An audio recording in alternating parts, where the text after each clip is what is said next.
네. 자, 오늘은 제가 두 번째로 한번 해보도록 하겠습니다. 뭐 현재 지금 그 좀 수익률 그 대형주 위주로 좀 그래도 수익이 좀 나고 있는 상황입니다. 지금 이제 주로 그 급등주보다는 그 대형주 위주로 또 중대형주 바닥에 있는 종목들 중심으로 매매를 하고 있는데요.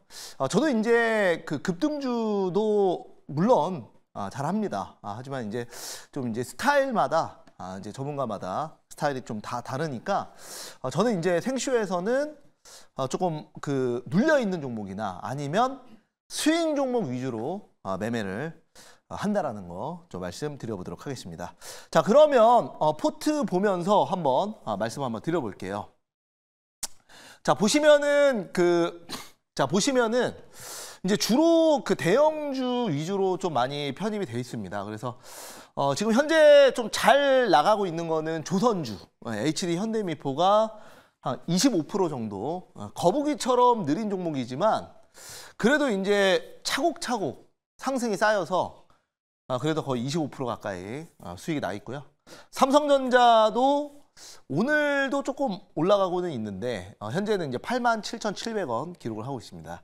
대원전선은 이것도 이제 눌림목에서 공략을 했고요. 그리고 또 최근에 이제 그 전선주도 좀 그 많이 눌려 있을 때 그때 이제 제가 산 거거든요. 그리고 나서 전선주 또 이제 다시 한번 2차 상승 나오면서 지금 이제 수익을 좀 챙겼고, 엑시콘.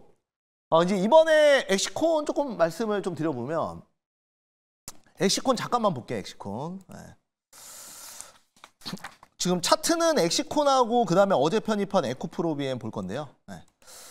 자, 이제 보시면은 엑시콘이 자, 이렇게 가다가, 그러니까 HBM과 CXL로 묶여서 올라가다가 이때 있죠, 이때 이제 유상증자 400억 유상증자 나오고 급락했어요. 이때 급락을 하고 나서 이제 쭉 가다가 지금 이제 다시 올라오려고 하는 그런 상황이죠.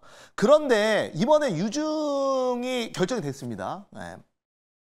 그래서 이제 1차 목표가는 일단은 제가 워낙 낮은 가격에 편입을 해놨기 때문에 1차 목표가는 터치를 했고 2차 목표가를 전고점을 잡아놨는데, 이제 이렇게 생각하실 수도 있어요. 유증 가격이 낮는데 이게 올라갈 수 있을까? 이렇게 생각할 수 있는데, 이게 이제 그러니까 유증을 하고 나서 저는 더 갈 수 있다고 봐요. 왜냐하면 그러니까 이제 이게 다른 개념인데, 보통은 메이저 수급이 개인들의 물량을 받아서 이제 주가를 매집한 다음에 올릴 때 이제 이렇게 바닥에서 거래량 없이 몇 달을 매집하다가 올리는 경우가, 이런 매집 조건이 하나가 있고요. 그 다음에 좀 이제 변칙적으로 예를 들어 이제 12물량, 그러니까 전환 12물량이라 그래서 이제 회사채를 받아가지고 주식으로 전환하는 건데, 이거를 이제 타이밍을 맞춰서 주가를 펌핑시키는 경우도 있어요. 어찌됐건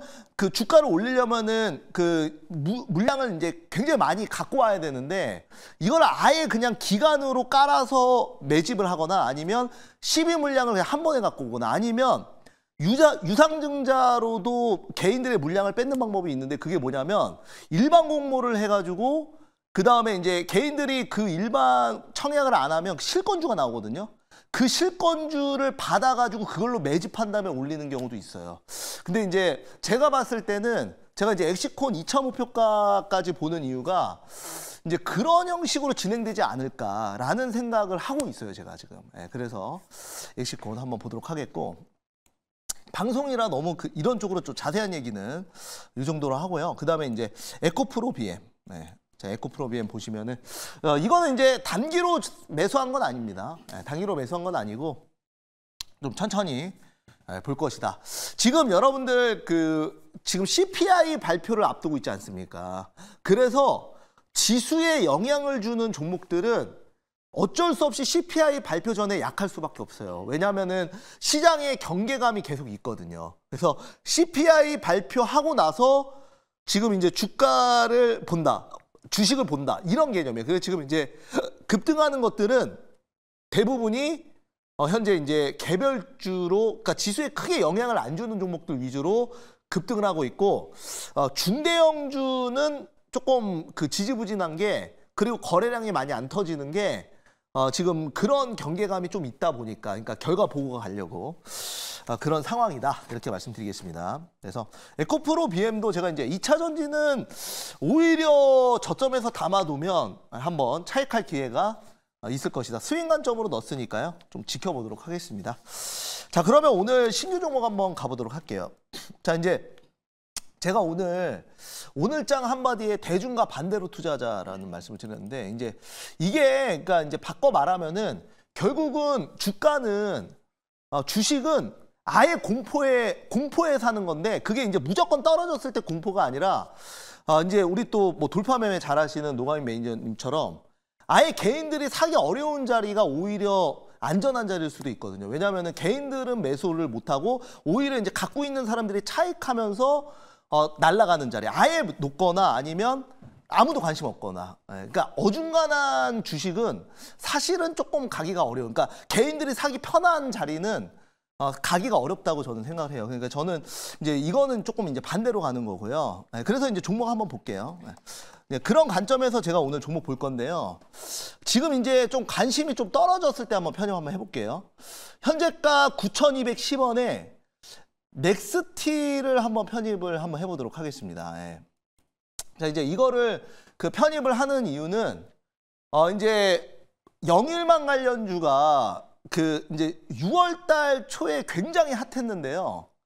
6월달 초에 굉장히 핫했죠. 그래서 이제 쭉쭉쭉 올라가다가 지금 살짝 눌려 있어요. 지금 이제 사실 넥스틸은 좀 스몰캡이고, 이제 한국가스공사를 보고선 얘기를 좀 해봐야 될 것 같은데, 한국가스공사도 보면은 저는 이거는 이제 제가 이 자리에서 트레이딩을 했기 때문에 잘 알고 있습니다. 그래서 또 이제 공개 방송에서도 얘기 많이 했었죠. 그리고 이제 차익했는데 더 가더라고요. 이제 관성에 의해서 더 갔던 거고. 근데 지금은 조금 이제 관심이, 사실 대중적 관심이 좀 떨어졌어요. 그래서 영일만 관련주를 지금 자리에서 한번 편입을 해볼게요. 그래서 이제 편입을 하는 이유는 일단은 관심이 좀 떨어진 상황에서 지금 진행은 하고 있거든요. 그래서 실제로 12월 달에는 구체적인 조사가 들어갈 거고, 그래서 지금 이제 지금 자리에서 사놓고 좀 기다린다면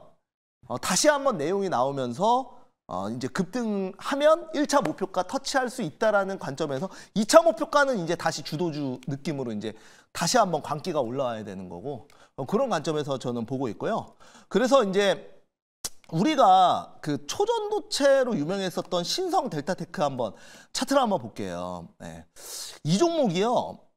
이 종목이 그 저점이 10,000원이었는데 결국은 14만 8천원까지 15배가 갔는데, 보시면은 그냥 한 번에 가진 않아요. 그래서 이제 급등하고 그 다음에 또 오랜 기간 한 달 정도는 좀 관심에서 멀어지는 대중들한테, 그리고 나서 또 급등하고, 그리고 또 한 2달 안 가다가 그 다음에 시세 나오면서 이렇게 상승과 하락을 반복하면서 결국은 이런 급등주들은 결국은 한 번에, 그러니까 한 달 조정받고 그 한 달 조정받은 다음에 매집하고 올릴 때는 또 한 더블 올릴 때는 며칠 만에 또 한 50% 더블씩 하는 이런 식으로 계단식으로 올라가거든요. 그래서 영일만 관련주도 이게 이제 결국은 테마주 아니겠습니까? 그죠? 그래서 뭐 저는 이제 넥스티를 스몰캡 종목 중에서는 그래도 대장급으로 편입을 하는데, 우선은 뭐 지금은 관심이 없죠, 사람들이. 그래서 오히려 더 좋다, 제 입장에서는. 그래서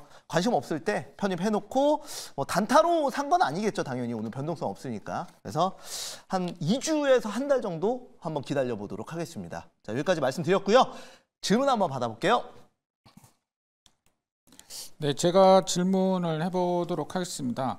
결국에는 이제 그 동해 유전에 대한 어떤 새로운 소식이 이제 나와줘야 또 올라갈 수가 있을 것 같은데, 앞으로 나올 그 동해 유전 테마주의 어떤 새로운 소식이 어떤 소식이 또 나올 것 같은지 예상 좀 해주세요. 네, 뭐 이제 12월 달부터 본격적인 조사 들어가는 거 아니겠습니까? 그래서 그 전까지는 뭐 특별하게 내용이 나올 게 그렇게 많을 것 같진 않아요. 그리고 예정돼 있는 새로운 소식을 제가 알고 있다면 그것은 대중들도 알고 있다는 내용이고, 왜냐면 제가 무슨 뭐 정부 관계자도 아니잖아요. 그죠? 저도 이제 일반적인 투자자의 한 명일 뿐인데 제가 알고 있다면 남들도 알고 있는 거고, 그러면 이미 주가에 반영돼서 올라가고 있을 거예요. 그러니까 그런 개념이죠. 그래서 뭐 재료를 지금 보고선 제가 산 건 아니에요. 그래서 오히려 재료가 아예 없고 지금 이제 거래량도 오늘 거의 없잖아요. 그래서 이럴 때 그냥 매수 저는 그냥 들어가 있는 겁니다. 그래서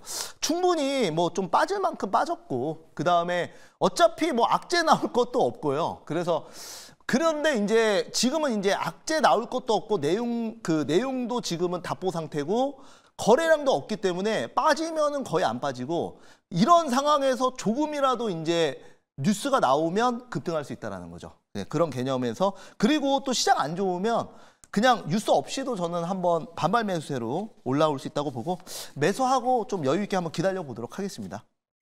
자, 그러면 그 1차 목표가는 9,900원 말씀드리겠고요. 2차 목표가는 13,000원, 정고점 돌파 볼게요. 그리고 이제 손절가는 8,000원 한번 말씀드려 보도록 하겠습니다.